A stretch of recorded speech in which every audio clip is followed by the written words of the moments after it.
காட்டுல வாழுற நரி கூட்டங்களுக்கு ஒரு ஆசை இருந்துச்சு. அது என்னன்னா, விலங்குகள்ல பெரியது எது? யானை தான். யானை தான் உருவத்துல ரொம்ப பெருசா இருக்கும். அத எதுவுமே மற்ற விலங்குகள் பண்ண முடியாது. ஏன்னா, அத பார்த்தாலே ரொம்ப பயமா இருக்கும். ஏன்னா பெரிய உருவம் இல்லையா? அதனால. ஆனா, இந்த நரி கூட்டங்களுக்கு அத சாப்பிடணும்னு ஒரு ஆசை இருந்துச்சு.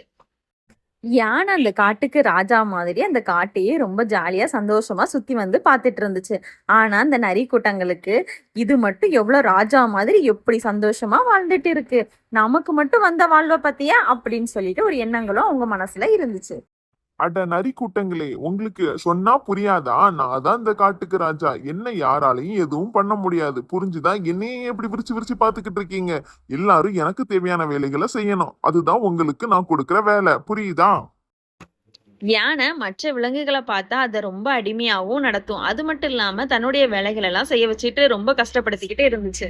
நீ ரொம்ப பெரிய உருவமா இருக்க. அதனால நான் எங்களால உன்னை எதுவும் பண்ண முடியாதுன்னு தானே நீ எங்களெல்லாம் ரொம்ப அடிமைப்படுத்திக்கிட்டு இருக்க. இரு இரு, உன் திமிருக்கு ஒரு முடிவு கட்டுறேன். யானை கூட நேரடியா நம்மளால போட்டி போட முடியாது. ஏன்னா அது உருவத்துல ரொம்ப பெருசு.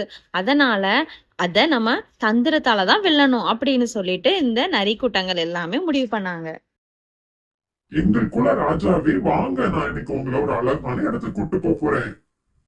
என்ன என்னைக்கும் இல்லாம என் மேல இன்னைக்கு ரொம்ப பாசம் காட்டுறீங்க? என்ன ஏதாவது என்கிட்ட தேவைப்படுதா? நான் இந்த காட்டுல ஒரு அழகான இடத்தை கண்டுபிடிச்சிருக்கேன். அந்த இடத்துக்கு உங்களை கூட்டிட்டு போகலான்னு இருக்கிறேன். வாங்க. இந்த திமிரு பிடிச்ச யானைய ஏதாவது செஞ்சே ஆகணும் அப்படின்னு சொல்லிட்டு நரி கூட்டங்களும் ஓநாயும் முடிவு பண்ணாங்க. யானைக்கு ஏதாச்சும் முடிவு கட்டுறதுக்காக இந்த நரியும் ஓநாயும் ரொம்ப தந்திரமா அந்த யானை கிட்ட பேசி யானைய தனியா அந்த வறண்ட நிலப்பகுதிக்கு கூட்டு வந்தாங்க. யானை கூட நேரடியா போட்டி போட்டு நம்மளால ஜெயிக்க முடியாதுன்னு முடிவு பண்ண அந்த நரி கூட்டங்கள் யானைக்கு ஒரு குழியை தோண்டினாங்க. அந்த யானையை அதுக்குள்ள வர வச்சு அதுல விழுக வச்சுட்டாங்க. யானையும் அந்த குழிக்குள்ள விழுந்துருச்சு. ஐயோ என்ன காப்பாத்துங்க, ஐயோ என்ன காப்பாத்துங்க, நான் குளிக்குள்ள விழுந்துட்டேன். நரி கூட்டங்களே, அட ஓநாய்களே, எனக்கு காப்பாத்துங்க, என்ன காப்பாத்துங்க, என்னோட நண்பர்களை கூட்டிட்டு வாங்க, என்ன காப்பாத்துங்க.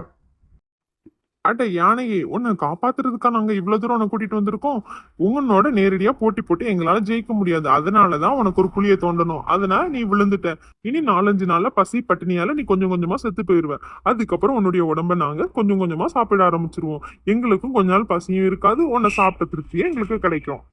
யானையும் எவ்வளவோ போராடி வெளியே வர முயற்சி பண்ணுச்சு. ஆனா யானையால வெளியே வர முடியல. ஏன்னா யானையோட உடம்பு ரொம்ப வெயிட்டா இருக்கிறதுனால அதனால அந்த குழிக்குள்ள இருந்து வெளியே வர முடியல. 4-5 நாள்ல யானைக்கு ரொம்ப பசி, தண்ணி தாகம். அதனால கொஞ்சம் கொஞ்சமா யானை சாக ஆரம்பிச்சிருச்சு. 5 நாளுக்கு அப்புறம் யானை முழுமையா செத்துருச்சு. செத்த உடம்ப இந்த நரி கூட்டங்களும் ஓநாய்களும் அந்த குழிக்குள்ள இருந்து வெளியே எடுத்து போட்டு கொஞ்சம் கொஞ்சமா அதனுடைய கறியை சாப்பிட ஆரம்பிச்சுட்டாங்க. யானை ரொம்ப அலட்சியமா இந்த சின்ன உருவம் கொண்ட விலங்குகள் நம்மள என்ன பண்ணிட போகுதுன்னு நினைச்சது. ஆனா இந்த சின்ன விலங்குகள் தான் அவ்வளவு பெரிய யானைய குழிக்குள்ள தள்ளி விட்டு சாகடிச்சிருச்சு. இந்த கதையில இருந்து நமக்கு என்ன புரியுது? யாரையும் நம்ம அலட்சியமா நினைக்க கூடாது. எல்லார்ட்ட இருந்தும் பாதுகாப்பா தான் இருக்கணும். இந்த பதிவு பிடிச்சதா லைக் அண்ட் சப்ஸ்கிரைப் பண்ணிக்கோங்க. பாய் குட்டீஸ், பாய்.